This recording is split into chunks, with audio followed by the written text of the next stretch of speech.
Hello, everyone from the internet, and welcome to Ruh Roh. It's a Scooby-Doo podcast. Whatever episode we're on. I think it's 4. I haven't been keeping track. Ooh. I do everything, and I'm still not keeping track. Yeah. Maybe you should let me name the show then, so you can concentrate on the number one. No, because I'm done with that part. Anyway, I'm Chris. Also, Manadork182 on a lot of the internet. You can find me on Twitter. Don't find me on Facebook. That's where I do my own shit. And you can find me on Twitch. Twitch.tv/Manadork182, where I play games, if you wanna. With me today is Monica, as usual. Yes. You are not on the internet. I am on the internet, but, don't find me, I'll find you. Just ask Chris for me. Yeah, you can actually send questions for her to me, and I will provide her with them. And today we have special guest Dale. Yo! Is Dale on the internet? Dale's on Twitch with Chris as QuantumLock310. I sometimes hang out with him on stream. Yeah, we've been playing Civilization. Yeah. We got into an ill-advised war with the Chinese. Yeah, we did. And then quickly decided to stop that. Just cut that out. Yep.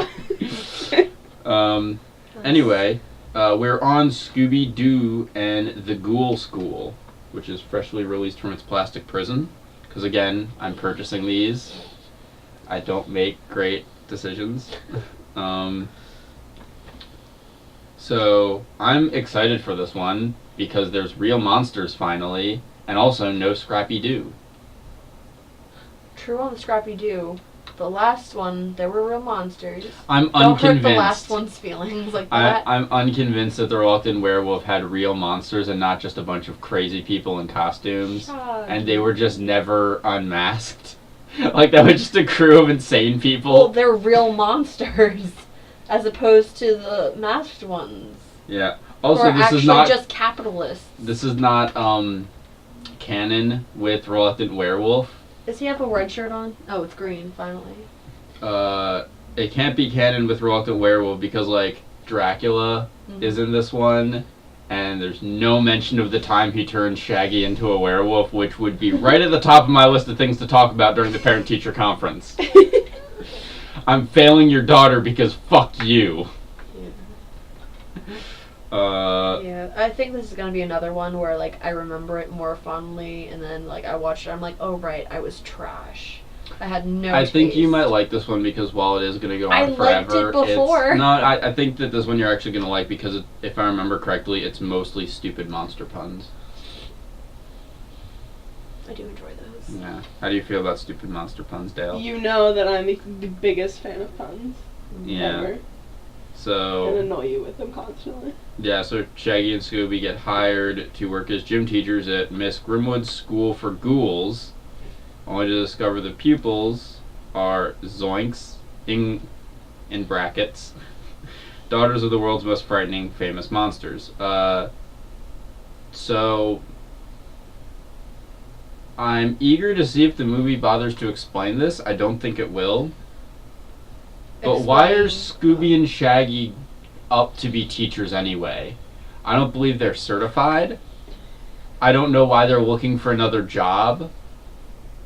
I don't know what's happening. I think we'll have to watch the movie to find out. Maybe the gang just kicks them out, every once in a while, so they can pursue other I should hope not. careers. Scooby's their entire marketing gimmick. Well, yeah, but they're just no, we have to do some, real detective work now, so you guys run along. We found you this job on Craigslist. You're gonna be teachers, gym teachers. That'll be fun, right, guys? Yeah, okay, go. Go away now. Go away now. Where is it located?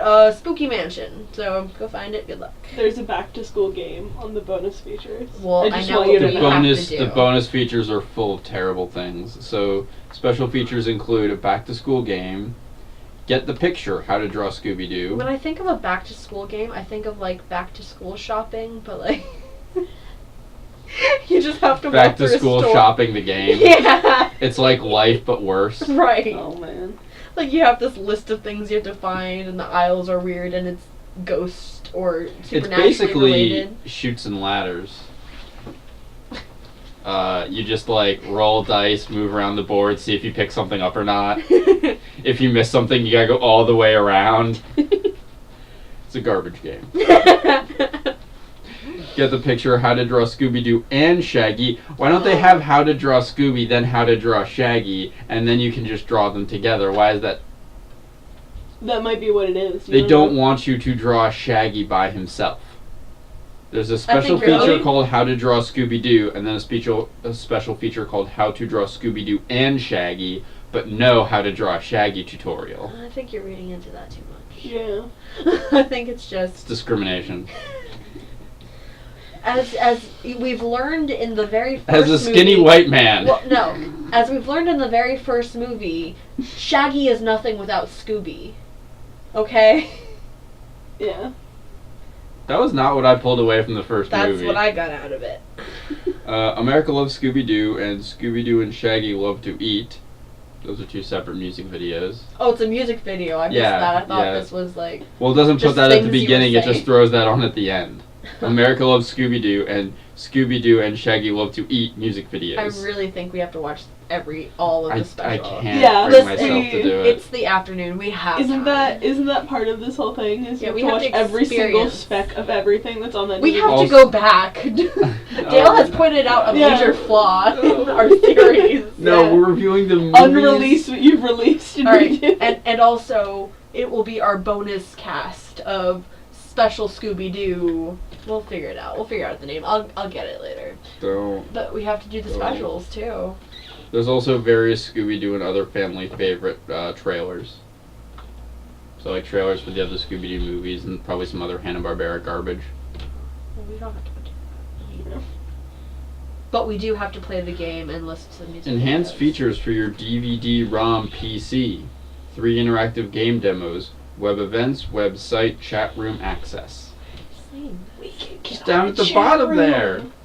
We can get in a chat room that probably doesn't exist anymore. Can you imagine? Nobody's We're like running the that only chat room. 3 people in there. Or even worse, there's one guy. He's like, "Hey, there hasn't been anyone here in years. What's up?" Wait, I'm God. really confused. What? It's on the DVD, the chat room, or like... It says That doesn't make access sense. to it. We're gonna pop the DVD in and then revert back to the 90s where It's just like like- shit appeared on your screen and then you were the place you wanted to be. Well, like a code? you can probably put it into a computer, right? I'm not putting this in my computer. I barely want to put it in my DVD player. Why? It's the good one. We don't know that yet. I remember this being a good one. Then again, you know. it's Okay, always trash. whatever. We're just gonna have to watch and find out. It's the only thing there is to do. Fine, Yeah. but I'll be right, and then you'll feel bad about yourself. It's So- got awesome. You can't make me feel any worse about myself than I already do. Oh, watch me. Alright, we'll return after these messages. Bye.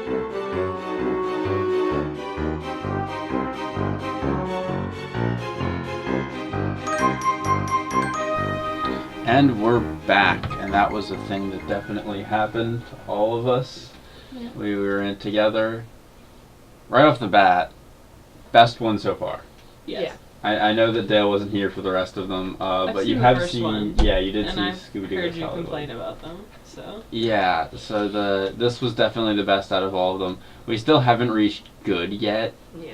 Like we Yeah. Mm-hmm. haven't. I'd say this one was like maybe 6 stars.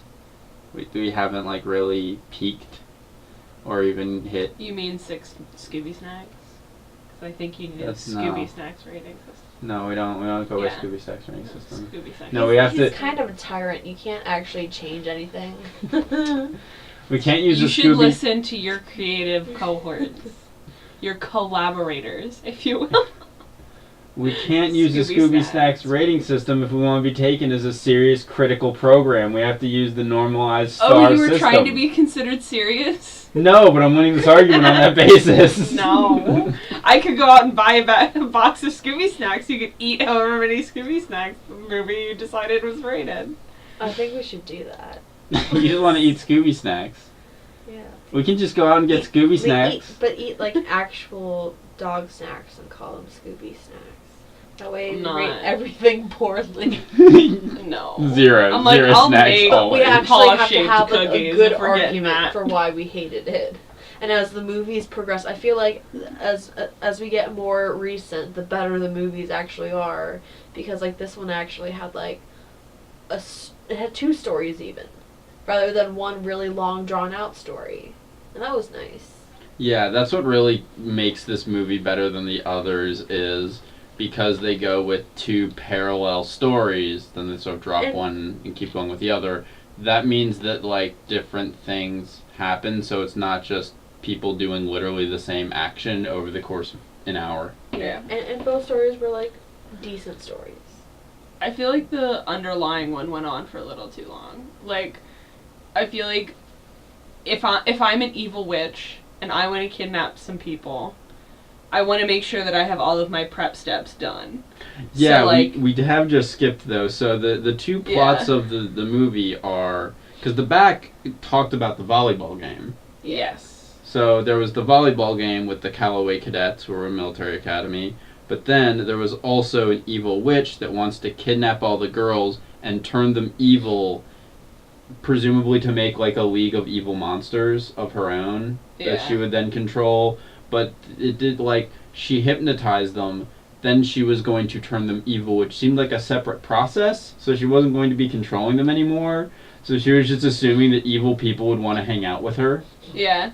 Nobody wanted to hang out She's with her. like- Her only assistant was a plant monster. Yeah. No one And else wanted to be anywhere near and her. some spider bats. Yeah. Yeah. And at no point were the adult monsters like, watch out for Revolta, she's in the area and she's dangerous. She's just a loser. Yeah. They're unconcerned with her. Yeah. But so yeah, she kidnaps the cadets, then Shaggy and Scooby, and motherfucking Scrappy do rescue them. Scrappy was in this. He's not on any of the promotional pictures. He's not listed on the box description. I purposely have been trying to not know too much about the movies other than the ones I've already seen. I'd forgotten Scrappy was in this and he snuck up on me. Little son of a bitch. He Yeah. literally screamed Like, no. I as know soon as he he's an showed up. idiot. Like, Scrappy's an idiot, but he was still, like, a positive presence. What? Don't you ever You look call at the me like little that. fuck Damn. a Well, positive Well, he was, presence? like, excited, and he was like, oh, these girls are gonna be great, and, like, let's do the thing. And, like, while everyone else is freaking out. Scrappy only does 2 things in every Scooby-Doo movie.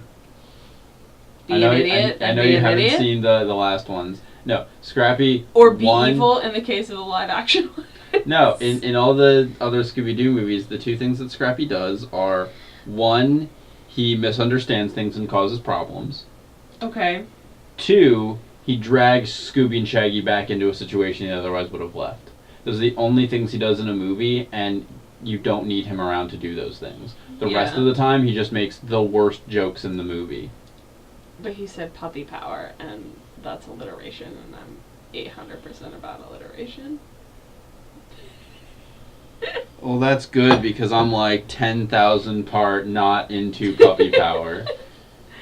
Dude, I feel like he Sounds like a says that. condition. I feel like he says that in the live action one, which is the one that I've seen most recently that I actually vaguely enjoy. Monica will back me up on this. He says it in literally everything he's in. Oh yeah. Every episode of the television show he was in, every movie he's in, literally anytime Gotcha. Scrappy shows up, he says puppy power, which is why I hate it. That I know. Because I got anytime you see him, you know he's going to say it at some it. point. That's fair. He just does unnecessary shit. That's why I don't like him. Yeah. It's like he just gets involved in unnecessary things. They'll be like, "Oh, let's go this way." He'll be like, "Wait, guys, look over here." I'm like, "Scrappy, you're." Fuck off. Yeah, just, We're going this way now. There's a reason why they're going that way. Now you're going to get them set up somehow. Yeah. Like, Shaggy's like, if you were to have a gang, he'd be the guy that's like constantly snitching. Just constantly accidentally ratting people out. Like, they'd have undercover cops, and he'd be like, "Oh yeah, you know Murderface? Yeah, I'm cool with him. He lives down there. Yeah, we go there every Saturday and play video games." This is the strangest Yeah, I'm analogy I've saying. ever heard. I'm just saying, he's a fucking snitch. You just want to call Scrappy. I don't fuck with him. We do not fuck with Scrappy. We do Let not. it be known. This In podcast this does household, not we fuck with shall Scrappy. not fuck with Scrappy. And once again, Shaggy was wearing his commie red shirt. I thought we were done with commies. Yeah. I'm just saying it's communist. Okay. Like, whether or not, I'm just stating facts. Okay, yeah. They don't, so, at the beginning of this episode, I said that I wanted them to give me an explanation as to why Shaggy and Scooby took this job. They didn't. And why they didn't realize that it was a job at a monster school. Neither of those questions were answered. Yeah, that. Nor did they answer why Shaggy and Scooby are qualified to be gym teachers. They just had workout equipment in the back of the van for some reason, which was not the Mystery Machine. Shaggy owns another van, apparently. Which also had MM on the front, so I don't know what was up with that. It did. Yeah, but it... The gang broke up and he repainted the Mystery Machine with their blood. That's The van was red, just so you know. I was gonna That's say why that joke works. that Shaggy had some unexpected ballet talent, though. So I can see. He did. So I could see that he might have the credentials to be a gym teacher that we just don't know about. He's got secret ballet lessons going on. Monica, I just realized this. Where's Googie? Googie disappeared as well. Rotted in hell for all I care. Googie was Shaggy's girlfriend in The Reluctant Werewolf. She has not been referred to before or since. Googie? Yeah. Yeah. Really? Okay. Is she some sort of monster, or is she a human being with that name? Nope, she's a normal human being. What was her full name? Googie. Okay, it's like Madonna. Yeah, Alright. no last name, no middle No. name. Okay. No full name, really. Googie sounds like a nickname. Yeah. Googie sounds like Or like something Gretchen. Shaggy called her like once. like her name is Gretchen, but she doesn't want to be Gretchen. She wants to be Googie or something. I Yeah. don't know. Also, there was nothing, like, particularly exciting about her. Yeah. I don't Alright. know. Shaggy She was a was- normal people. She was They normal didn't people. shag.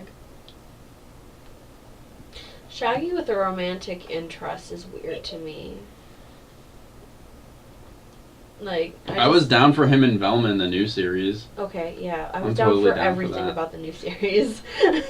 Like, that's Someone different. I showed that But, to like, was like, oh, Shaggy and Velma have a thing at the start of the show and it makes me feel weird. And I was like, then we're watching different shows because I'm totally into it.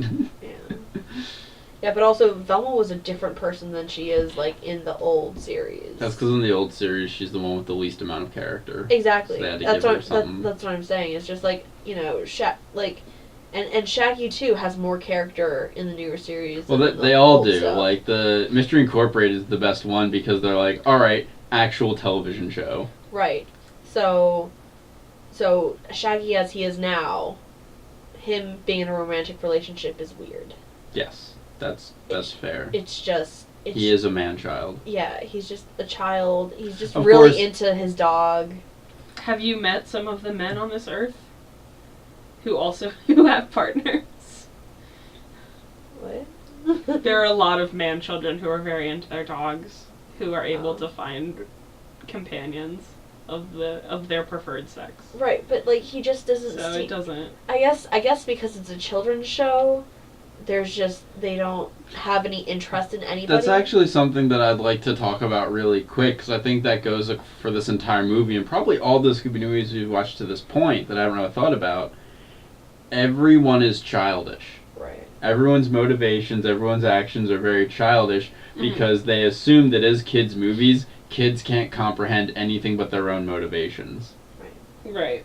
Which is incorrect. Yeah, that's why Yeah. we have good kids shows now, because at some point people realized, oh, kids can understand a story structure. I thought it was just to widen their viewership. Was like, oh, well, yeah, kids can watch this, but also adults can also be interested in this too. Because adults can like cartoons and it's not weird. I don't know why that happened. Like, that did eventually happen at some point where it was like, this is a cartoon, but also adults can enjoy it. I don't know if that was like, it might have been to make the cartoon easier to get to the kids because now the adults aren't going to be fighting it. It's like, we'll make a cartoon that adults can enjoy watching, so then the adults will pick it out when they're picking something out for their kid. Right. They don't want to watch fucking Teletubbies or whatever. But it's also like, you know, when they have the TV on and the kids watching TV and it's like, oh, fuck, like Teletubbies or whatever. Now it's like, oh yeah, Mystery Incorporated. Hell yeah. Let's sit and watch this together. I own like, I own a family. large number of DVDs that I'm probably not gonna have my own kids, but if I ever have to take care of kids, I'm gonna be like, all right, sit your asses down. We're watching Justice League Unlimited, starting in season 1. Yeah. Well, some of my coworkers have kids, and they've actively admitted to, like, they've put on the kids show, and then the kids leave, and they sit there and continue to watch the kids show. Whether it's, like, on accident This is not or one not, of those, but, though. like, If the kids leave while you're watching Scooby-Doo and the Ghoul School, you're leaving too. Yeah. You're not sitting through the That's rest of fair. this. These are characters I wish they'd bring back. Yeah, Like, I like the girls. Sometimes They're they cool. randomly bring people back, like they brought back the Hex Girls. Yeah. Like, it'd be so cool if they did another one where it was like Scooby-Doo and supernatural stuff, and the girls showed up, and Shaggy and Scooby were like totally chill about it. They're like, oh, hey girls, what's up? And everyone else was like, ah! Yeah. By the way, for the point of this podcast, the girls being the Ghoul School children. Yes. I wrote a list. There's Sabella, who's the Dracula's daughter. We'll get into that. There's Winnie the werewolf. Yep. There's Elsa, Frankenstein's monster's daughter. But he's Frankenteen. Frankenteen. It had to have been a copyrighted term or something, or they wanted to copyright it. If they wanted to Maybe. copyright it, and you can't copyright Frankenstein, Yeah. that would have been it. For Yeah. toys and stuff. That's possible. Yeah, that's fair. Phantasma, the Yep. ghost girl, and Tanis. Who was your favorite? Tanis. That's a heck of a question. I liked Tanis a lot. Tanis She's was really a cute. Yeah, Tanis was a cute kid. Yeah. My favorite was Phantasma. Like, she sounded like a dolphin, but, like, I don't know, I just really liked her. So if I were to like take all of them, She was I feel like she very was spirited. she was the one who wasn't Get featured out. as much as everybody else. Spirited, yeah. Yeah. get out. You're right, she wasn't. I don't know, maybe that's why I liked her so much, is she wasn't as annoying Yeah. with the puns as everybody else. And she played the piano. They probably couldn't figure out enough ghost puns. Just like, nope. I mean, I think that a lot of the puns they could come up with her might have gone over kids' heads, like puns about like feel and stuff like that, because she's Yeah. a ghost and stuff can't touch her. Yeah. Who was your favorite kid? I'm trying to decide. I feel like I don't like any of them as they are, and when I think about whether or not I enjoy them, I just automatically sort of age them up, and I'm like, who would be the most interesting character as an actual teenager? Like, does Moody No. Dracula's daughter get really interesting? Probably. Yeah. She get over those damn Dracula bat vampire puns. Oh my god. I actually did a count. Sabella made 9 puns using the word fang over the course of the movie, and about as many using the term bat. We stopped doing a count, but the military academy kids used the word affirmative every single time they're on screen. I didn't count that. I didn't think they were going to do that. Yeah. But if I had counted, I guarantee that count would have breached 20. Yeah. That was ridiculous. It's mostly because, like, the first, like, 3 to 5 times, you're like, okay, they're military kids. They'll say affirmative at least once in response to some sort of order that the colonel gives. Yeah. And then they said it every single time they were trying to respond in the affirmative. The first time, they are, first of all, like, quote-unquote, doing a mission to spy on the girls, which was creepy. You mentioned that, and you were right. Then, the colonel showed up, and they were talking to the colonel, so it's like, okay, they're pretending to be on a... Well, not pretending, but Like, they're children being on a mission. Yeah. And then, the colonel who is in charge of them is here. They say affirmative. That makes sense. Yeah. Then they just used it when they were talking to each other all the time. Yeah. Also, Oh, what is the, God. like, lowest age for a military academy? I 'Cause, don't know, like, but... I feel like most of the stereotypical military academies are, like, high school, you go to a military academy. Not, like, elementary school, you go to a military academy. I need to know the age range between all of these kids. Now, for the girls, it's probably hundreds of years. I don't know what the aging is between the various monsters. Yeah. But the mummy has to have been a mummy since ancient Egyptian times. Well, I think the But werewolf she was girl, also mentioned as being the youngest. Yes. I think the werewolf girl Very is confusing. the only one who's actually her age. We discussed this. We don't know how the undead age in this universe. No, but see, she's I not need to undead. construct the Werewolves Scooby-Doo canon. Werewolves aren't dead. Right, but do the rest of them age? Like, you think that the werewolf is the only one that's going to age. I don't, like, I'm unconvinced that the others will not age. I think some of them can and some of them can't. But I need a canonical answer for this that Hanna-Barbera is never going to release. Yeah. Because they didn't think about it, because they're bad at world building. They're also bad at physics and space-time placement and transitions. Oh Yeah. my god, some of the transitions that happened in this is like, he was standing, now he's lying down. Yep. Ugh, it was really annoying. I felt like Sabella, with her, I wrote this down, weirdly hot and annoying, because, like, she had this really, like, hot, like, smoky, raspy voice going on the whole time. I think they're can't trying to go with the whole, like, vampire hypnotize Like, yeah. Like, method. but, like, she could have not sounded like she smoked, like, 3 packs a day. Yeah. I can't say that anyone was hot. I'm not allowed to. They're cartoon characters and possibly It doesn't centuries matter. old. It doesn't matter. That's that how I'm justifying myself saying that. That's the justification they use in anime, and I don't buy that shit either. Alright? Alright, now you made me feel weird. See? Yeah. See? I'm not touching that shit. I was saying her voice was hot, for the record. Officers. I don't know who does her voice. We could find out who does her voice. Something Blue. I was just looking at that. Okay. Good job. Step ahead of me. Susan Blue. Name doesn't ring a bell. Yeah, no clue. Does she have other Yeah, I was gonna credits? say, what's the rest of her filmography look like? Probably not much. I'll check it out though. Okay. But Because, like, I have voice actresses that I just think are sexy. I stand very incorrectly. She was in Friday the 13th. What? As who? I did a weird emphasis on that word. Hold up. I'm sorry. Hold on. I need to pull up her IMDb. We've stumbled into the secret star Yeah. of Scooby-Doo and the Ghoul School. Hello? Can you please load? But yeah, they're voice actresses that, like, I think they have sexy voices. Like, Yeah. I'm gonna mispronounce her name here for, like, the umpteenth time, but, Grey De La Salle, has voiced Sam and Danny Phantom, Mm-hmm.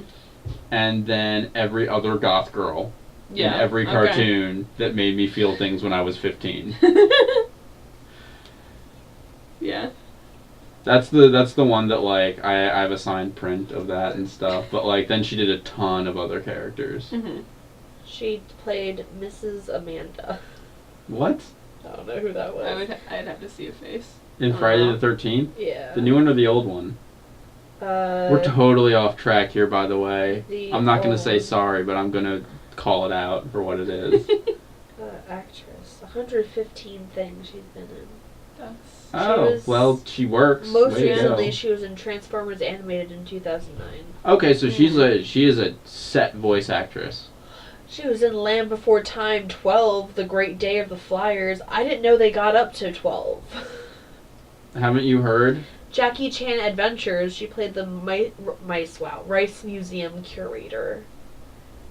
Race Museum. Oh, I know that episode. I watched a lot of Jackie Chan Adventures. I think I've seen every episode, actually, now that I think about it. That was one of my shows I got up for on Saturday. Nice. Every day, every Saturday, Saturday. I was getting up for Jackie Chan Adventures. I don't think I ever She was had in a show Ah like that. Real Monsters as various. Oh, hell yeah. Way to go, her. Okay, so anyway, let's just go through this from the beginning. So they're driving up. Scrappy almost dies, and Shaggy takes the time to make a joke.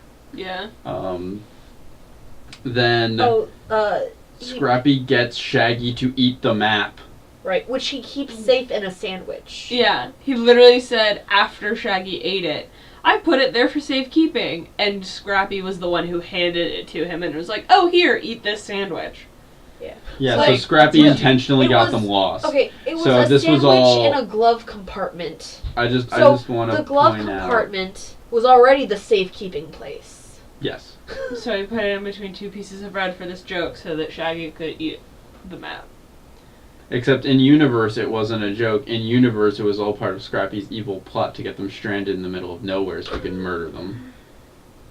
Oh my god. He didn't expect them to make it That's- to the school. I need the receipts for like the evil plot that he's hatched, because previously you told me he's so stupid and all he does is get them into terrible situations, which, stay with me here, if he's that stupid, I can imagine him putting a map between two pieces of bread, putting it in the glove compartment, and then handing it to someone as a sandwich later. But I don't Because he's so stupid. No, that's what you told me. But I don't want anyone to be that stupid. That's what happened, but I don't want that to be what happened. I want to think blame... he's that stupid. I I'm want to- so sorry to have to tell you that. I want to blame evil instead of stupidity. But there's no receipts for evil.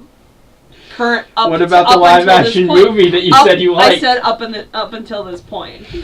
By the way, as soon as they entered the school, I wrote pun count nope.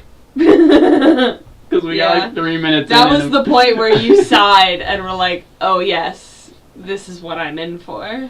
Yeah. Also, when they introduced the Wolfman's daughter, the first thing I wrote was, the Wolfman fucking retired. Because that was the plot. That was the plot of Scooby-Doo and the Reluctant Werewolf, was the Wolfman retired. He's using his retirement money to send his daughter to finishing He school. doesn't even have kids. Yeah. Because she's at finishing school.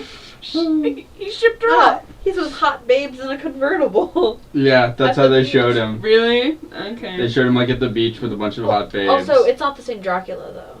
It's not the same Dracula. Again, I wrote that, but at the same time, this movie's clearly not in the same canon as The Reluctant Werewolf. Right. Which, I wrote down Matches, the most precious dragon. Matches is great. I'm not sure I am all totally into his visual design, though. He's And so cute. I know you two are going to be like, he's so cute, but... He's got He's the got a- big eyes and the stupid nose The big that round is head. characteristic of all cute things Yes, ever. yes. And then he's So, also crabby, which Yes. makes it extra cute because he's so tiny. yeah. I Tiny didn't have and any... grumpy is precious. I didn't have any issues with any of that. The only things that I wasn't into for Match's character design was he has a like long, super tiny neck. Mm-hmm. I think he should have had a larger neck as a dragon. And also as a dragon, I felt like his face shouldn't have been quite so oval shaped. Mm-hmm. He could have had the eyes and the nose and everything. It totally would have worked. I Yeah. just think they could have made him look a little bit more like a dragon. Yeah. And that's like maybe super nitpicky of me, but as soon as I saw him, I was like, it's not really a dragon. Yeah. yeah. I mean, that's fair. Yeah, that was my immediate response. And then we get the jump scare gags as they introduce Matches and all the girls and all the creepy things in the house, and it's just the same and- joke over and over And again. they introduce Miss Grimwood, who's actually Liza Minnelli. And I looked up who plays her, and it's not Liza Minnelli, but I swear to fucking God, they styled that character after her or something. Miss Grimwood, who also is not a monster or witch or anything really, as far as we can Yeah. tell. She's just super. She's like adult goth. Yeah. Like. Although she. So maybe they were- didn't ever reference her as a witch, but she is like cooking in a cauldron and like. Yes, but not stuff like magic. that. She just cooks. She just cooks. I think they were going for kind of an Elvira vibe, where she doesn't have any powers or anything. She's just real weird. Yeah. And after all the jump scare gags, Sabella says, "You'd think they never met girl ghouls before," and they all laugh. And I wrote down, "Bitches laughing for what?" Because that's not a joke. That was Yeah. a common theme here. I don't understand why they were laughing. Also, I don't know what was going on. Actual jokes were not laughed at. Yes. People would like make zippy one-liners at each other and no one ever laughed at those. Right. Then they make what can only be interpreted as a cruel insult gag Right. at Shaggy and Yeah. Scooby, and everyone laughs at them. But then for the rest of the movie, they act like they don't understand that Shaggy and Scooby are scared of them. And I don't understand which of these two And- things is happening. In their defense, Shaggy and Scooby go back and forth from being scared to being okay with things at a very rapid pace. Yeah, they very quickly so they pass out, they get woken up the next morning, and they have their first lesson, and they immediately go to have their first lesson. They're not bothered anymore. They're going in to have gym class, but then every time the girls do anything, that scares them still. Yeah. Like when Sabella turns into a bat, the next time she turns into a bat, they get freaked out. We've already established she can turn into a bat. That was how she introduced herself. Yes. You should be like, Sabella, stop doing that. Or whatever. Like, yeah, for like an establishment that has gone out and found two to three quote unquote human Right. non-monster teachers. Yeah. They're very ill-equipped to handle it. Like, they have toadstool tea and all of their fruit is rotten, and they order pizza with like newts on it. Like, they just don't have like normal human food. And to point something out that was a problem in the plot that I think was there to solve something else. As said in the description, they brought them in as gym teachers to prepare the girls for a volleyball game, which is then that day. Yeah. They have all of half a day to prepare the girls for that volleyball game. Yeah. Which does solve the problem of what the fuck do they eat? There's nothing edible within miles of the school, apparently. Yeah. Like Shaggy and Scooby go a literal 24 hours without eating over the course of this movie. They ate hot dogs once during the game. Where did those come from? The dragon had hot dogs. They don't explain it. And they're not like, oh, the rat hot dogs, or like whatever. Yeah, that was the one time they ate something, there was no joke. Yeah. That was so The only joke was the ketchup. I wrote they really should have seen it coming with the food, which counts not only for the first time they eat after everything in the place was creepy, then every time they go to eat after that, because they go to eat like 3 times and there's like 3 food is gross gags. Yeah. And it's like, wait, you already, in the first gag... You figured out that they like rotten food. You figured out that they'll put potion ingredients on food. At this point, I think you would be like, okay, I need to find my own food and cook it myself and not take anything that is offered to me. Honestly, at this point, by the 4 other movies, they should learn to just pack food for themselves. There should be a fridge in their question mark mystery mobile machine that is there. Yeah. Yeah, even if we're going by each of these movies happens independent of the others, you'd think with people who like to eat as much as Shaggy and Scooby, they would just take a shit ton of food with them everywhere. Right. Yeah. They pack the back of their van with gym equipment. Why is there no cooler? Yeah. Probably Scrappy threw it out and then put all the gym equipment. And I'm sure it was hilarious. I'm sure that was a great gag that the kids would have loved. And then he just like, oh, but I'll save these 2 pieces of bread. Oh, but I got the map that I gotta put away. So I'll put the map in the bread and put it in the glove compartment so everything's safe. The bread and the map. I'm a genius. Yeah, I put the map with the only food I'm packing so we can't forget it. Oh god. So then Commander comes over to make the volleyball game, like to pick out the time. There are more gags about people not expecting the place to be spooky when the Commander specifically says it's their annual volleyball game. How long can you live next to the creepy mansion on the hill and not know it's a creepy mansion? Oh, also, Sabella opens the door for him, and she keeps turning into a bat, probably because she's a jerk, because, like, she didn't need to keep transforming in front of him. There's no reason for that. But anyways, she switches into a bat, and he's like, oh, where'd you go? And she's like, he's seen that girl before. He has to have seen her before. They've competed before. Yeah. She's one of the older students. She has to have been there to be in other volleyball games. Yeah. Right. Just stupid. Yeah, no, he must have the memory of a goldfish. Also, there was the goldfish at the school is a piranha joke, and that never came up again. So that happened. Mm-hmm. Just very early on. It was a little funny. When the commander comes over, Commander Calloway of the Calloway Academy, Colonel Calloway. Colonel Calloway. He never made it up to commander. Calloway. He never made it to commander. That's why he started the finishing school. Yep. Which, by the way, if it's named after him, when did he start it? It's in his family, and he didn't get up to commander, and so his family was like, go run the finishing school instead. You suck. And so now he's a colonel. See, this is how we do world building. You're already better at it than Hanna-Barbera was. I buy that. I like That's a good backstories. story.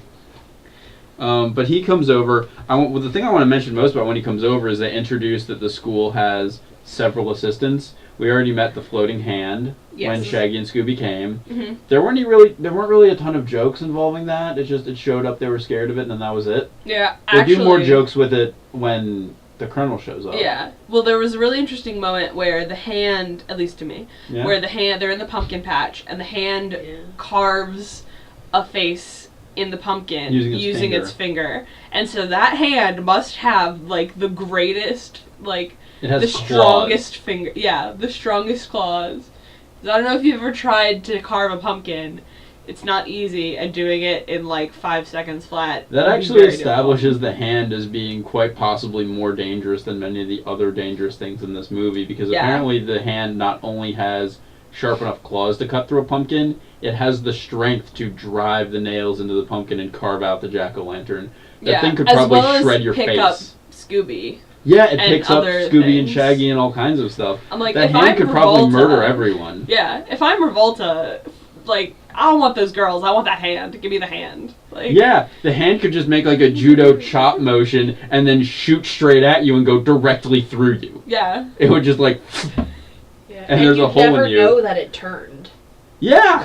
Oh my god, it's got no face. Can you imagine it being like, that's how it's evil? I'm putting my pinky and my pointer finger up to signify throwing up the horns. That's how you know the hand's turned evil. Just throws up the horns everywhere it goes.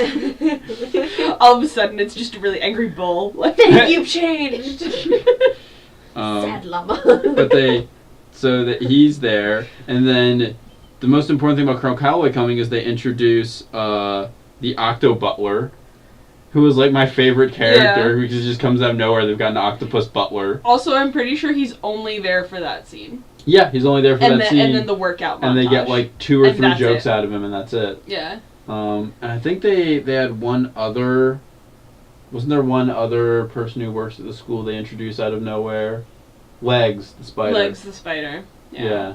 Legs, the spider creates the volleyball net from his butt. That's all he does. And then that's all he does. And we figured out he gets paid in flies. He is paid by food. And he doesn't like it when people break the net. Yeah. He worked very hard on that net, and when you throw a volleyball through it, he gets very upset. Yeah. It's a living. Reference to another Hanna-Barbera cartoon. On his feet.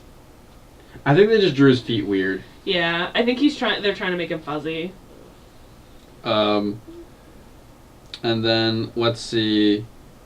For the Callaway cadets, when they're like spying on them, and then they're trying to get the volleyball back, and then later in the game, the Callaway cadets have like space age technology that they use for really stupid shit. They're STEM kids. Like they can remote control the volleyball to make it hover and fly around. Yeah. They have a periscope with a listening device on it that they break and no one seems to mind. And one of them built a robot that somehow magically intakes and outputs air to make a trumpet play itself. Yeah. Did you notice that? It was just treads with a trumpet on top. My How does the rationale trumpet would be play? that they put a speaker in a trumpet and there's a computer in the thing that's playing trumpet sounds. Like, if I'm trying to rationalize how that works as, like, if I'm pretending to be a scientist, that's how I would make that work. Yes. Not that I would try and mount a trumpet on a thing and get it to, like, play a trumpet. You know what I mean? Yes, but even, like, I prefer to make it not rational. But even then, even if we're rationalizing it, my other question is, how does that thing know where it's going? Do you have to pre-program it? Because it, like, goes through their dormitory, specifically calls a kid out by sticking the trumpet under his pillow, and then rolls over to the colonel and, like, heals next to him. Yeah. I would want it to have googly eyes. That'd be fun. That would be my personal opinion. But yeah, and then later they have a flying machine. So the Callaway cadets have, like, this insane technology that no one seems worried about. Yeah. Where did they get those things? Where are their parents? It's military technology.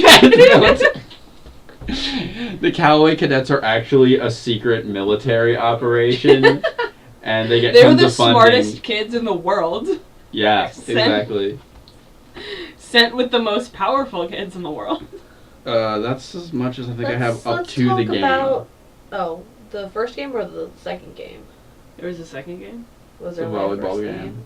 Yeah, there was just one volleyball game. It just went on forever. Yeah. That's all that I have up to the game, and then we can talk about the game. Do you guys They have also don't play anything- volleyball accurately. That's the That's game. I Does know. Monica have anything before the game? Pre-game? No. No pre-gaming from Mo? Not today. Not today. Okay, so then the volleyball game happens. Yeah. It is way too long.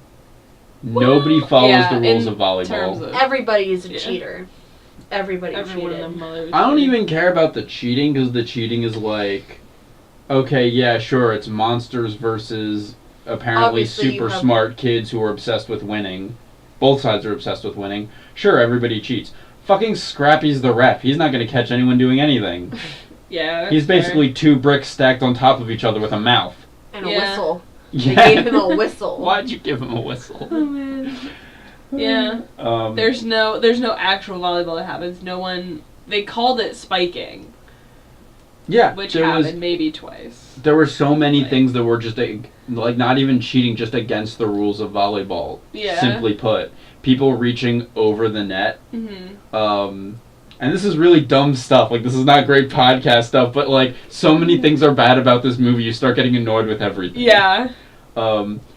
This is a super weirdly specific one, but it really pissed me off. Mm-hmm. When they're practicing, one of the cadets sets and spikes the ball himself. Yeah, that's not legal. That pissed me off. Yeah. Because that's like one of the things they really hammer into you when you like. And I learned how to play volleyball in high school, just in gym class. We had like a few weeks on volleyball or whatever. That was one of the biggest things, was once you've touched the ball, someone else has to touch it. You can't touch it again. Our biggest thing was don't watch the ball. We had a tendency to just not touch the ball and just watch it go down. That was our problem, but... Oh, yeah, no, I like hitting things. I played a lot of volleyball in my day, but... Yeah, so I'm annoyed. I don't want to get too into the game because the game was just a series of gags about It'll them just be cheating. us complaining about how they didn't play volleyball, and we're done. What happened after the game? What happened directly after the game? The girls won. Yeah, the girls win. And then they had a party. Yeah. Mm-hmm. And at the party, I do want to... everybody who was anybody. Was that why they had the party? Was because they won? Yeah. Okay. Well, then it was a dual thing. It was because they won, and it was a certain time of year. It's Halloween. Yes. You mentioned that. Yeah. Well, the thing is that apparently the Halloween party is when all their parents come anyway. Yes. So I think they arrange it so they have the game before the party, so win or lose, the parents are there for that. Mm-hmm. It's kind of like how they have PTA meetings after big things. Like they always have you do projects before the parents come in, so your parents can check out stuff. Also, your parents come to the game. The game was held during the day, which is also a odd thing that happened because they established that the parents can't travel during the day. Yes. Like Dracula has to come at sunset. But then all the of the Wolfman kids had to leave before the moon went down. Yeah. But then Winter's all of always the a kids werewolf. are just like ignoring the rules of monster. Maybe those Film, rules apparently. don't kick in until you hit puberty. Right, If you ever but hit then puberty. but then that comes to the other question of who's aging or not aging. Yeah, don't direct that at me, because that's my question. Like, that's my biggest question about this movie. I want to know how the rules go. We're never gonna know unless we make it up ourselves. I'm unsatisfied with that answer. That sounds like work. Yeah. If you want me to make rules, I will. I don't care. If I'm gonna I'm pointing out arbitrarily, flaws, if I'm that's all I'm arbitrarily doing. gonna make rules, vampires age, the Frankensteins can be upgraded so they can get Mhm. older by replacing parts. The Phantom Ghost might not actually age, but I feel like Phantoms change as time goes on. I feel like it depends on what type of phantom. I think she maybe is. she They just never really... would want to transform herself whenever she wants to. Might be the thing. Well, I feel like you get more ghostly and creepy as time goes on, and you become less of a human. You know, that's what I'm thinking. Fair. Yeah, It's that like, makes sense. you die, you start out as yourself, and then as time goes on, you lose get- all that yeah. because you're immortal. Yeah, that makes sense. Yeah, I don't know about the Mummy. I feel like the mummy would be the age at which they died. Yeah, Like that's the.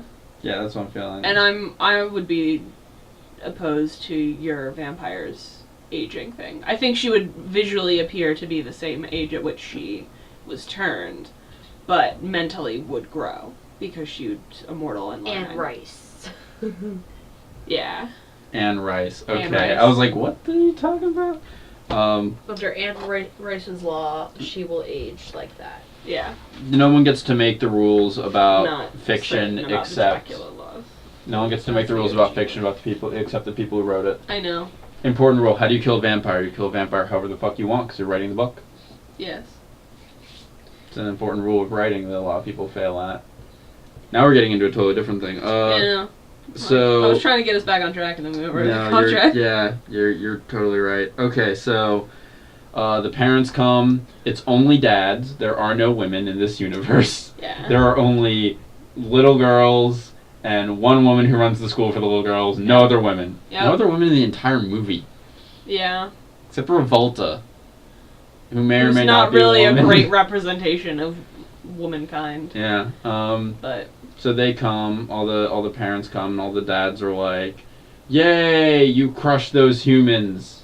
And the girls give them gifts, and there's a bunch of bullshit. their gifts are cute. Yeah. I don't know. And It's then- very, oh, daddy, daughter, they're so adorable, and they're leaving now, bye. Yeah. And then on the way out, all the dads are like, "You, Shaggy, who literally just showed up. If anything happens, we're gonna kill you. Yeah. Not the woman who owns this finishing school. You." Which I didn't get at all. I was like, Oh. "Fucking, what did he do?" Patriarchy. It's the patriarchy. Yep. And And then they leave.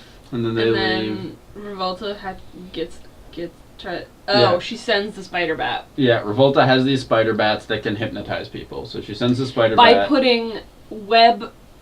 putting earmuffs created out of webs on people that are surrounded in a evil glow that is red, and then they suddenly obey things, and then the headphones disappear. I was gonna skip that entirely because Oh. the more you explain it, the dumber it is. Exactly. It's I'm like, I'm good with that being the explanation, and we move on. But I need to, I need to explain that that's how they did that. Yeah, so she hypnotizes Shaggy into taking them out to the bog for a field trip so that she can capture them. Which is, like, not the worst plan, except as soon as she's done that, she then tells her henchmen to go set traps. If the traps were set ahead of time, I would have understood that plan. Yeah. As it stands, the plan might as well have just been to go to the school and capture them. Yes. What's keeping her from doing that? Yeah, and that's what I was talking about earlier with her whole pre-planning of this whole kidnapping thing. She just, like, watches them for a creepy amount of time, and then decides, it's gonna happen now. Go set traps, and then kidnap them, and then I'm gonna make the potion, and then we're gonna Yeah, put she hats doesn't. on them, you know? Yeah, she doesn't do anything ahead of time. Yeah. Which is probably why she's such an unknown monster, is because she doesn't prepare, and... Yeah, It's does not use her not- time efficiently. Yeah. She's like swinging way under her weight class because she just doesn't know how to budget. Yep. Oh, they're like kicking her left and right. I was not a fan. She's not great. Yeah. I mean, no, she just wanted a team behind her, on her side, because she has nobody except for her plant man that she probably created. Who was named the Grim Creeper, and every time they said his name, I was disappointed in that wordplay. Yeah. Because, like, the And Grim every Reaper... time they called him a creep. it was Yes. Like, no. The Grim Reaper is so cool, and the Grim Creeper sucks. He's a potato with vines coming out of him, and a Yeah. big eye. That's it. That's all he is. Yeah. I really wanted him to just, like, eat something and see what If I happened. found him in my fridge, I wouldn't scream. I'd throw him away. Yeah. I'd burn the fridge. He is vaguely That's spider-like. aggressive. Like, my point was he's not that threatening. My point is, I would never want to find anything in the fridge that looked like that. That's true. And I would not be comfortable putting anything else in the fridge after that was in it. He was like moldy looking. That's true. He looked gross. You gotta clean out the drawer. Because he would be in the vegetable crisper. Yeah. But yeah, so they go out to the bog. The cadets also go out to the bog for exercises. Convenience. Nothing of importance happens there except for the fact that at one point Sabella swoops in and carries Shaggy, Scooby, and Scrappy while in bat form. Yes. The physics of that are incomprehensible. And then later they mention that she can only carry one person at a time. This movie is incapable of sticking to basic rules. Yeah. I'm trying to think now. There was that. Frankenstein picks up a tree. I feel like they emphasize her strength only at strategic points. Yeah, it was like she spiked the volleyball really hard a few times, and then... Oh, no, earlier in the movie, when they were running, like they were doing exercise and they're running, she's the person who makes all the apples fall from the trees, because she runs so hard. Yes. That was the thing, and then this tree thing. And I'm pretty sure that's like it. 3, maybe 4. Yeah, 3, maybe 4. But then, in the great climax, where they have to fight the villain, she never lays a hand on her. Yeah. Like, their whole thing is just grab the wand, throw the wand in the fire, that's it. She could have been swinging. Yeah. It's like, oh, we're up against a spellcaster. Well, D&D strategy says get all up in their face and beat the shit out of them. Yeah. And she could have done that with one punch. Like, Revolta is shown to have no physical strength whatsoever. Yeah. If the Frankenteen decides to just walk up to her and go, pow, she's out. That's it. But nope. Oh, I also, when they get to the bog, had some questions about phantom physics. Because sometimes things can interact with Phasma and sometimes they can't. Yeah. Why can they hypnotize Phasma with the web earphones when she can also walk through walls? Yeah. Why can't she just say, I'm not okay with this? It's like, at least from the things that I have read, if we're like trying to push existing rules onto this universe, ghouls usually can interact with things when either they have heightened emotions about whatever it is, like they're super angry so they can mess with shit in your house, or like they really want to do the thing. So like I can imagine her totally playing the piano, but I can't imagine her wanting to get hypnotizing headphones put on her head, you know? And just based on what we see in this movie, not taking rules from anything else, it appears that she can choose. Phasma can just choose whether she wants to interact with things or not. Yeah. And I'm thinking she did not consent to those headphones. Yes.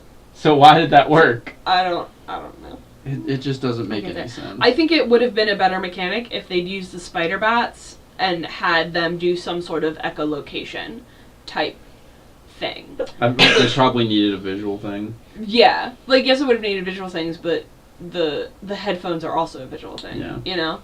But it just depends. That's what I would have chosen. But, you know. But they all get captured is the point. Yeah. And then they all do chores for Revolta while they're hypnotized. Evil chores, like mopping. Yeah. The most evil of chores. Also, the way they're captured, I really need to point this out, the way they're captured is they all get lured to a shed. Yep. And then the shed sprouts broomsticks and flies away. They are the worst monsters. Yeah. Like, dumb teenagers who get killed by Jason get lured out to a small wooden structure in the middle of the woods. When you're the monster, you should be like, nah, seen this movie. They're children, they don't know any better. And also, they think terrible things are great, so... That's true.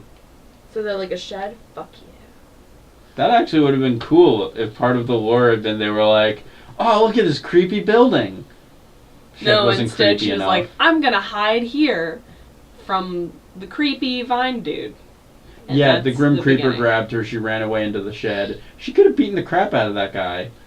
But she like demonstratedly hurt him with her claws. Yeah. She could have just killed him. Yep. I'm advocating for murder, by the way. Yeah. 110%. We've established that we don't like shorter, potato vine guy to begin with.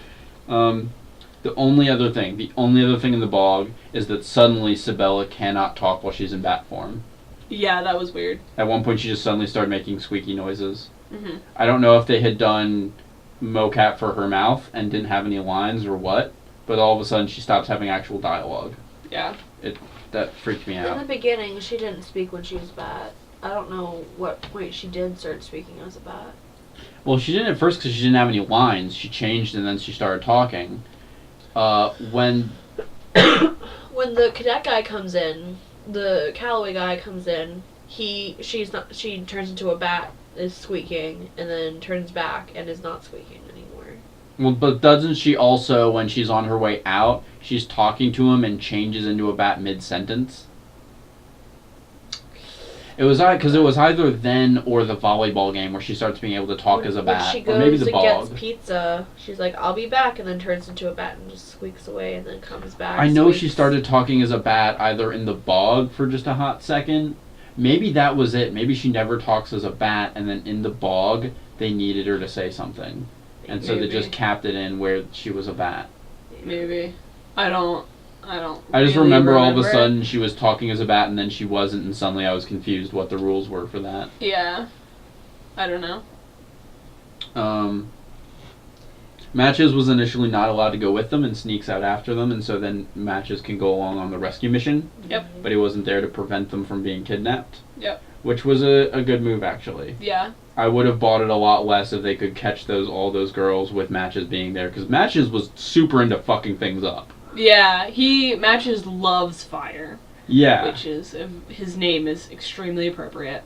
I actually wrote down Matches might have some issues. Matches is like very angry about minor inconveniences. Yeah. Like someone will bonk Matches on the head lightly, and he decides to literally set them on fire, and they might die. I'm wondering if it's like Matches is like an old dragon, but he's short and bitter. You know, like he's not like a baby dragon. He's like just crabby and old and just like, I'm supposed to be bigger than this. But I feel like he has. I hate that I'm gonna say this, but I feel like he has like a youthful energy. Like he's being I hate bossed. that you said I know, that. right? I hate myself. But like he's getting bossed around by Miss G. That is Mrs. sort of Griswold. fair, though, because it And, does like- feel like when he's reacting that way, when he has those overreactions and setting things on fire, it feels like a tantrum. Yeah. Like, it's not like he's bitter and angry and trying to set you on fire. He's, like, doesn't understand that maybe he should think about his actions. You know? But like I feel like, I mean, throughout his life, his actions essentially just like, other than burning things, have like no real consequence to him. You know, like he'll get scolded, but it's like, whatever, fuck off, bitch, and then he grumbles away. Yeah, but she is the one who has the power to make him stop doing things, which is where I'm getting at, is with the power dynamic. I think that Match's intelligence lies somewhere between, like, a small child and a cat. Yeah. Kind of like a cat, where he just, like, he hangs around and he expects to be able to just laze around and then get food when he wants and then do whatever he wants. Yeah. And whenever someone inconveniences him, instead of hissing like a cat would, he can set it on fire. And if your cat could set things on fire, you'd be putting out a lot of fires. Yeah. Oh, that's terrifying. Can you imagine Could if you you just imagine owned a Sally cat? trying to able to set things on fire? By the way, Sally is my roommate's cat. She's the devil, and if she wanted to set things on fire, our apartment would be burned down at this point. Yeah. She would demand attention. You would have to do something because you're a human with things to do, and she would set your things on fire in Yeah. response. Yes. Every Just- day. Like yeah. every single day. She already breaks all of our vases and glassware. Yeah. Yeah, she's a butt, but yeah. Yeah, I So- can see that, the Matches being cat-like. Yeah, that didn't occur to me till just now, but Matches is just like a cat. Yeah. He's He's like fussy. a weird hybrid cat-dog thing, because he was super excited about going to the bog and, like, sniffing the ground and stuff like that. And that's not a cat thing that I would see. But, like, No, I but cats see... want to go out sometimes. That's fair. Maybe he was like, ooh, new place. I can Yeah. pee on things. Yeah. Matches has no genitalia, by the way, but I'm going to let that slide because it's a cartoon. Yeah, you want to see... Nope, not saying it. Never mind. Nope. I'm just saying, Matches was naked with no genitals, and I'm just going to let that slide. Also, I mean, so Scooby is gets Scooby. naked. Someone takes Scooby's collar and he's naked for a second. And I can't believe didn't they allowed blur it that. out. I'm upset. But yeah, they get there to rescue them.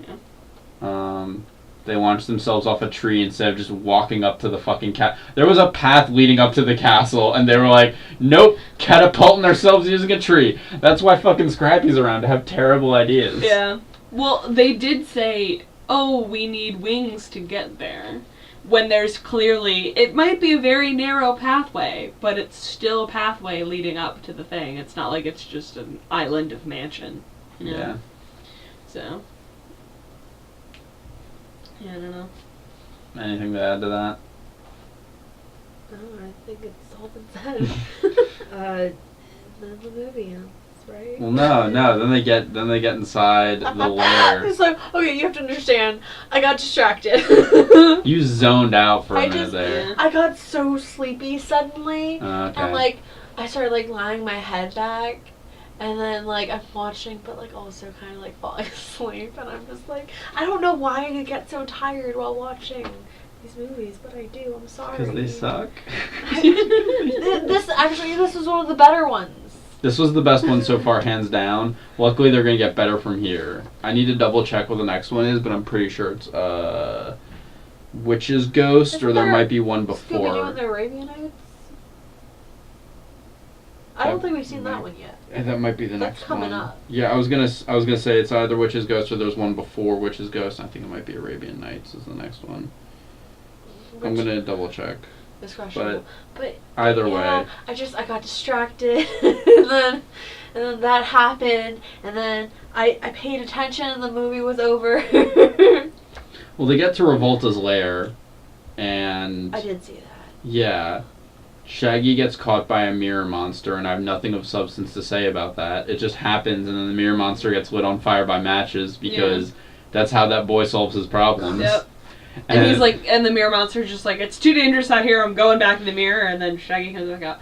But I think the most interesting moment for me that came out of that is, in order to hide himself in the mirror monster, Scooby wraps himself in the mummy cloth stuff, because he runs into the kid mummy. But then he ends up being transported into the room where Revolta and the creepy guy are. Mm-hmm. And she's like, child, keep mopping the floors. Like, she doesn't understand that a dog-shaped mummy and a child-shaped mummy are two different things. Like those eyeball plant things that were spying on them originally. It's just like, oh, well, you know, the camera does things. Yeah. like they weren't...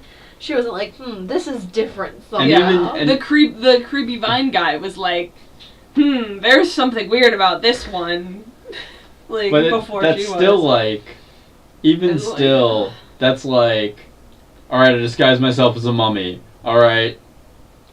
Well, the villain rolled a natural 1 on their perception check. The guard rolled a 3. So the guard thinks there's something up, but he doesn't know what. Yep. It was bad. By the way, I just looked it up. It's literally Scooby-Doo and Arabian Nights and Zombie Island are the next two. I think Arabian Zombie Nights is Island's gonna a really suck. good one. Zombie Island's one of the best. Yeah.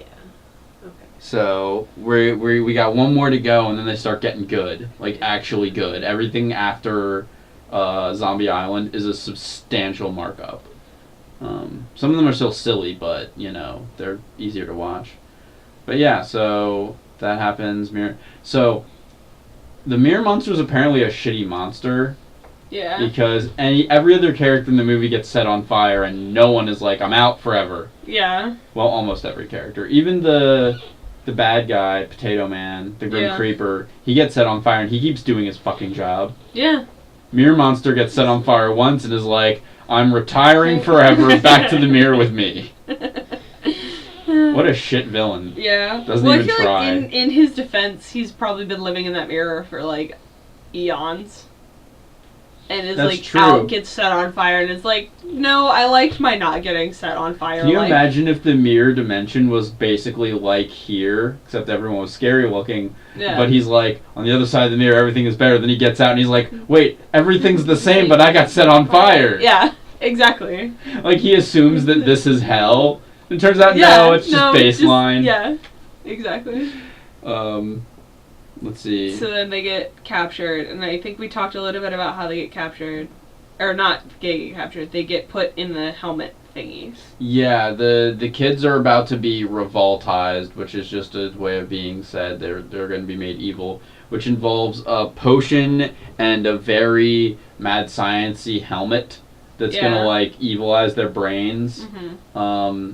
They catch Scooby, Shaggy, Scrappy, and Matches, and put them in a well, and then there's a well monster that's going to eat them. Not like they could have just put them in the well and then closed the goddamn door, which he's got a switch right there to do that. Yeah. And they would have died eventually. Yep. That would have worked. It would have been a much darker movie. But, like, you can literally just be like, all right, I've thrown them in the well. I closed the door. They're gonna die down there of hypothermia and drowning. Yep. But and no, nope. They climb the monster out. Yeah, actually. they climb the monster out. The thing I need to note, because this bothered me as much as anything in the movie could. Mm-hmm. There are commercial breaks in this film, FYI. This was a made-for-TV movie. Right. So, he's like, Scrappy's like, ha, we can swim, we're not gonna die down here, which is incorrect. Mm-hmm. But anyway, the Grim Creeper apparently also doesn't understand the way that works, and he says, that's fine, the well monster's gonna, I forget what he calls it, the well dweller. Yeah. The giant well dweller. Don't put a giant thing in a well, it's very cruel. You need a proper sized tank to hold your giant monsters. Yeah. It's just like fish. If you put a goldfish in a small bowl, it won't get any bigger and it's not healthy for it. And please be sure to spay and neuter your well monsters so that they are not as aggressive. Yes. This had paid for by Humane Society of America. So the well dweller, like, shows up and rears its head, and it actually looks kind of like a cross between Godzilla and an alien. Yeah. Purple, with multiple eyes. So it rises up, commercial break. We come back for the break, suddenly they are no longer swimming, they're standing in maybe 2 inches of water. Yeah. That was one of the most bothersome things in the entire movie, because they go from being in like 6 feet of water plus to 2 inches out of nowhere with no explanation. Clearly the people who made this movie just did not give a shit. Yeah. Like they could have solved that in any number of ways, and they didn't. They're like, oh, what an excellent time to put a commercial break. Yeah, they won't notice. Yeah. We don't have to explain ourselves. Look, a commercial. Quick, look at these toys. Now back to the movie. Ha ha! What's the things have happened? So they... We do everything live. Scrappy bounces a ball around, getting the monster to climb up so they can climb the monster and get out of the hole. That's the kind of thing Scrappy does. Yeah. If they didn't have Scrappy in this movie, that would have had a better solution. That's what I'm saying. That's why I hate Scrappy. Yeah. They climb out. They stop Revolta. I don't even want to get into how they stop Revolta. It's not really relevant. They just do it. Yeah. Yeah. It just happens. Like, Revolta captures them and threatens them, and then... And then their big escape plan. Oh, so it is important, though, that we know... They spill a bunch of things into the potion. Yeah, they destabilize the potion, and so the potion is going to explode. And meanwhile, the military kids have realized they need to go help the monsters and fly their flying machine. This is important. Because you can be seen as a good guy in a movie if... by the end of the movie, you've done a good thing. Yep. And their good thing is helping to save these monster ladies. So, they are out there with their flying machine, and then suddenly have a rope. They have a rope ladder, and then the girls and Shaggy and Scooby and Scrappy climb up the rope ladder, and they fly them away. And then Revolta is like, I have brooms! And takes the brooms and tries to fly away, and then the explosion happens, and her brooms get burnt up, but she and the Potato Man don't. They're singed, certainly. But not. It's very Looney Tunes. It's very Looney Tunes. They get... Are they? Yeah, they're drawn as okay. singed. It was very Looney Tunes. The explosion becomes like a laser that hits them. The brooms turn to ash and fall. They're scorched, just hanging in the air. Yeah. I don't even think we get to see them fall, which sucks, because it would have been a funny gag. Yeah. All the funniest things in this movie are physical comedy. The writing is shit. But, you know, animators will always be good at their jobs. Yeah. And then they fly the kids back to the mansion. And then Griselda reveals that there are new students, and Shaggy and Scooby are like, nope, we're out. Bye. But you skipped the worst part. What I skip?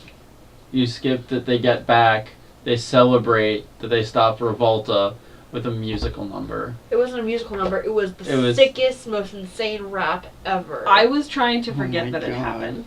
We cannot forget. It is our job. It is our job to document I'm a guest. Scrappy, as usual, messes up everything by singing a rap song. Oh my god, he raps about them beating Revolta, and then he raps about all the girls, and every single part of it. There was a commercial break right before, and then they started off with the rap, and can you imagine if you someone tried to be like, "No, we're done. We're done. The movie is done." But I do want to mention something that we skipped because it was so weird to me. That's the end of the movie, by the way. They do that rap number, and the new girls show up. Shaggy and Scooby are like, "We're out," and then they're like, "Let's give them a real ghoulish goodbye," which makes them seem like they were cool with the monsters by the end of it, but they were scared by the new students. So that totally doesn't make any sense. Right. Again, this movie can't keep its shit straight, and it really, really annoys me. Mm-hmm. Anyway, right before they go to commercial. Mm-hmm. That last scene where they get the wand, they throw it in the cauldron, it destabilizes the cauldron, it's going to explode, all that stuff. Yes. That, 5 minutes or whatever, all of that was super choppy and poorly produced. Did you notice that? Yeah. So much of it was people I noticed saying... the choppiness. I don't know Yeah. that I would say poorly produced, but you know a little bit more about animation than I do. Well, the choppiness means poor production when it comes to animation. Gotcha. Because it means that they had, these shots of people that they could put audio into, but they didn't have any action. They Gotcha. didn't animate any more action. So there were it jumped between characters saying things, and then awkwardly sometimes doing the thing, but sometimes the thing was happening out of shot. Yes. And so it was just right at the end there, they ran out of money or something. Or they didn't, or they were running low on schedule, or they didn't anticipate having to do certain things. They and ran out did. of paper. Yeah, it's just, it got really choppy all of a sudden at the end there, which sucks because as much as we've ragged on this movie, I want to say that it looks really good. Yeah, it's very well done. Yeah, all the girls do interesting things, from Sibeli, having her hair as a cape. Mm-hmm. That's, visually a kooky thing that's kind of fun. Yeah. The little mummy girl unwinding is super cheesy, but they always manage to do something cool with it. Yeah. Even Winry, who is the werewolf, who, Winnie. didn't actually... Winnie, who didn't do a lot. Mm-hmm. She was running on all fours and acting animal-like, and it was just cool, Yeah. It was all super basic stuff, because this is a children's cartoon from Hanna-Barbera from the 1990s or 80s. I think 80s. This one was 88. But it all, they put enough into it to make everything distinct and interesting. Yeah. And as always, Hanna-Barbera puts all their money into the watercolor backgrounds, which looks so fucking gorgeous. Yeah. It was I want some Scooby-Doo frames. I want some Scooby-Doo prints. I don't even need characters to be in them. I just want some of these backgrounds. Yeah. When they do, the animation cells, when they do an evil castle or a haunted forest, it always looks just awesome. Yeah. So yeah. Yeah, but when you watch the actual movie, it's you only really experience 2 or 3 of the rooms in the castle. Yeah.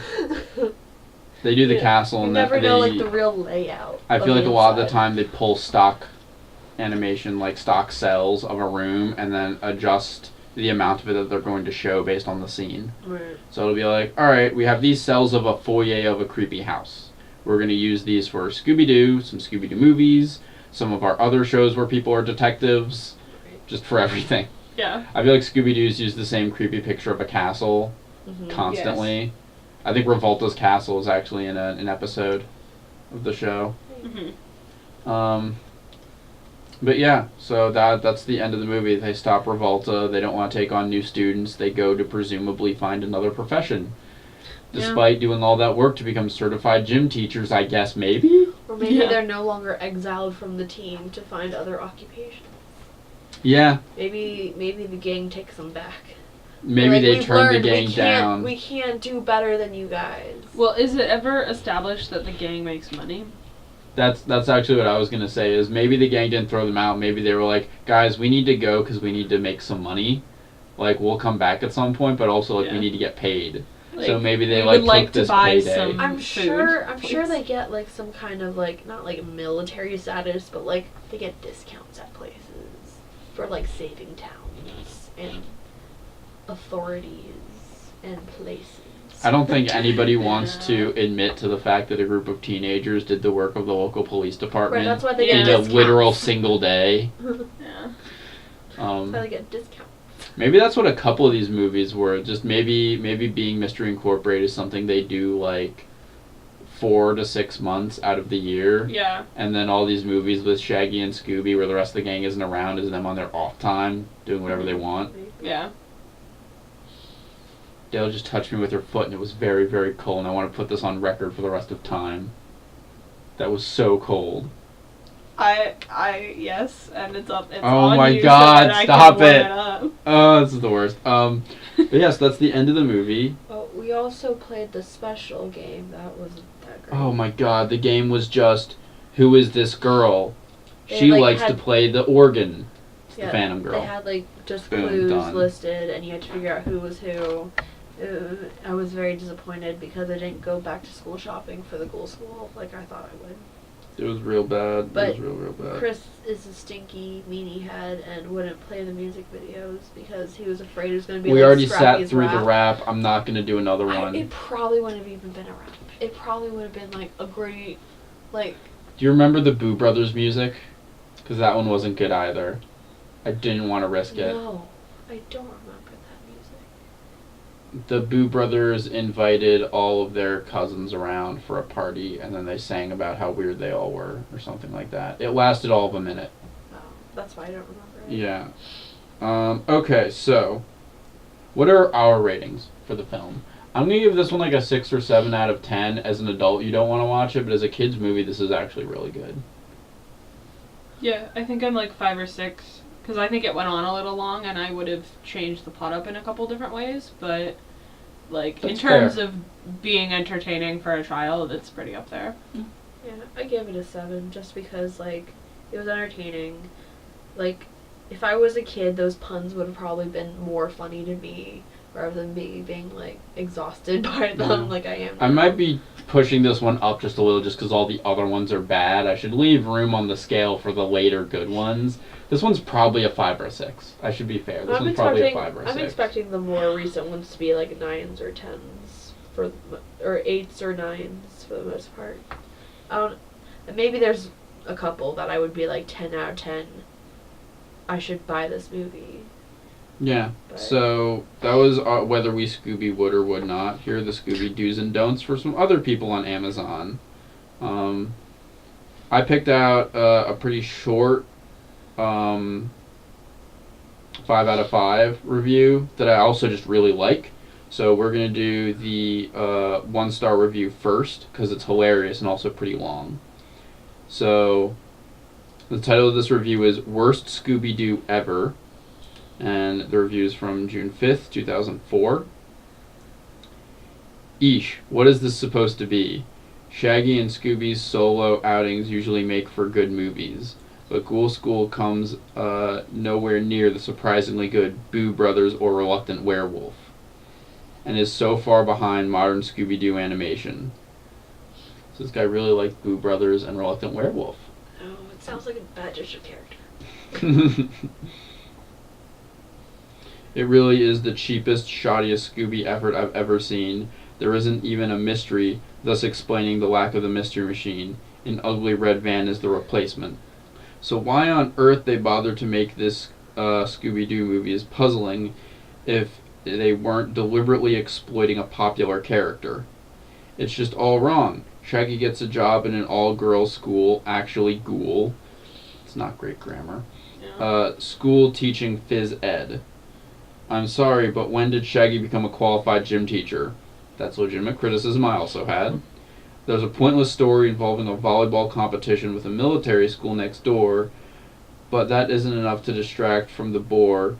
And then after that, some old hag called Revolta turns up, and it turns them all into zombies. Yeah. Shaggy obviously saves the day, but by that point I had dozed off. It bored me to sleep. The full-frame picture shows how cruddy the animation is, and the sound is plain old mono. Aside from the usual how-to-draw extras, this DVD also features a trailer that cheekily uses lots of the footage of modern Scooby-Doo animation and mixes it with Ghoul School to make it look new, but I wasn't fooled. Don't buy this. Rent it for the kids if there really is nothing else. So this guy had like some legitimate criticisms, but also he thinks Boo Brothers and Reluctant Werewolf were really good. I don't understand. I don't get it. He's so angry, and also he like directly calls out when you put it in full picture. The animation is so terrible, and the sound's in mono, and it's like, dude, this thing came out in 1988. Yeah. That is also true of Reluctant Werewolf and Boo Brothers. Boo Brothers looked awful. It's so funny. I just found a 1-star thing that also talks about Reluctant Werewolf and Boo Brothers being amazing, and this being a piece of shit in comparison. And I'm like, you obviously didn't watch the Boo Brothers before. Boo Brothers was so bad. And then here's the 5-star review. Just like I remembered. They verified purchased, and this is a review from April 18th, 2016. You know how some movies just stick in your memory as good? My grandsons are getting into Scooby-Doo on TV, and it brings back a lot of memories of watching it with my own kids. Scooby-Doo and the Ghoul School is a favorite in our house, so when I found this one on Amazon, I had to get it for them. Nothing is more fun than watching them enjoy this with their mom. No. Oh, that's cute. Yeah, that one was just cute. I was like, Yeah. shit, that's really touching. Yeah. That's really nice. This is the kind of way I feel about cartoons. Yeah. It's like, you know what, I didn't really like Ghoul School, but if you got kids, you should show them this movie. This is a fun movie for your kids, and you get to be happy that they're happy. Yeah. And also, like, there was something, like, I complain about it a lot, but there was something kind of nice about watching a movie that I watched when I was, like, 4 or 5. Yeah, You know? I was definitely like watching and being like, oh yeah, I remember that particular moment. Yeah. Like, I don't know why, but for some reason I specifically remembered the juicer that the werewolf makes for her dad. Or the mummy. Yeah. No, it's definitely the werewolf. No, it's the werewolf. Yeah. Like, I don't know why, but I specifically remember that. Well, I specifically remembered when the Frankenteen hit the ball and spiked it through the ground. Like, I just remembered that. I specifically remember, and this is a weirdly vague thing, but like the fudge scene. Yeah. Mm-hmm. I don't know I remembered why that remember as soon that. as it happened. As soon as it started, I was like, oh yeah, that's the moldy fudge. Yeah. Like, before they'd even said it, which was the weirdest thing in the world. I think I remember it because like even back then I was like, damn, that looks actually pretty good, and the brownies too. Yeah. I was like, that looks. Now I'm hungry. Yeah. I want it. But yeah. I found a review which is like middling. Yeah. It says, parental warning, this film contains scenes of Scrappy Doo.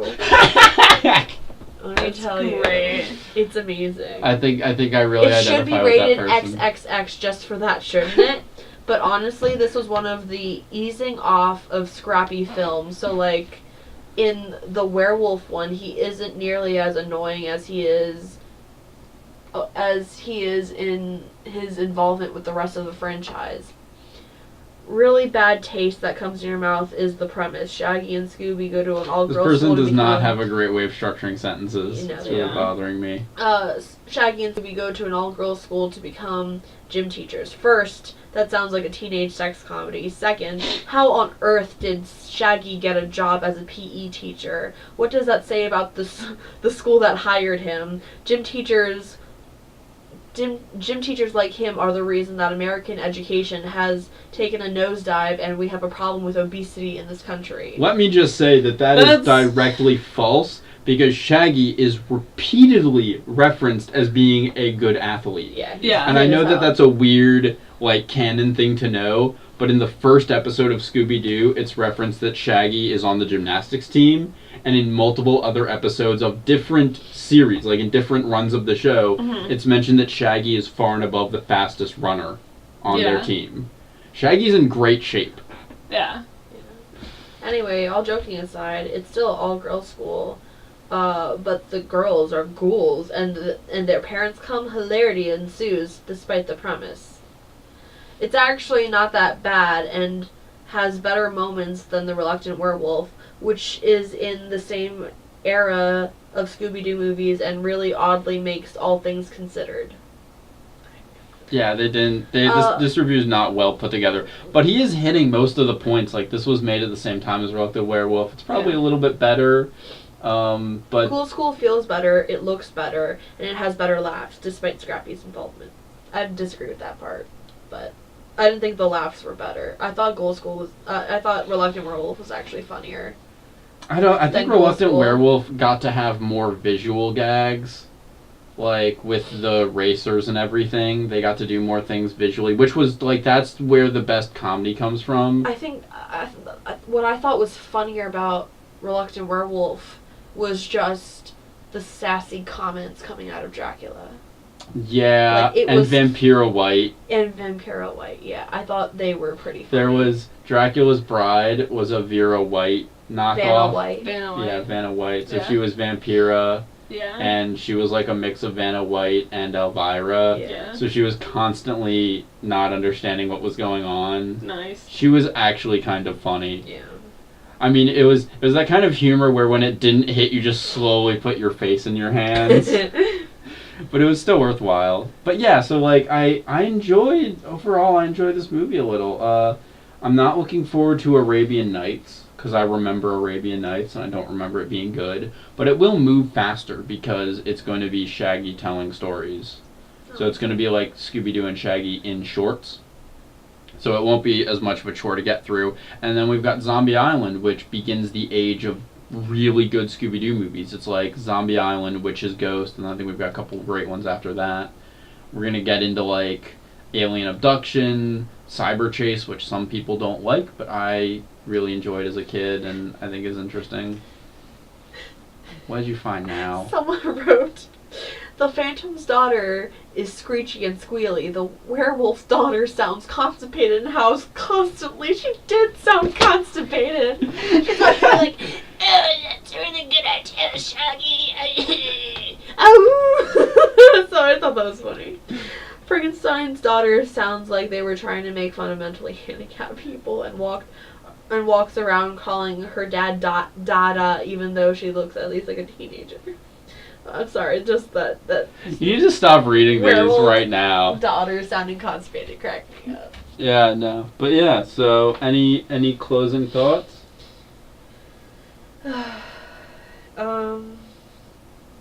You know, sometimes you should just let something end and not be a movie and just be another episode of Scooby-Doo.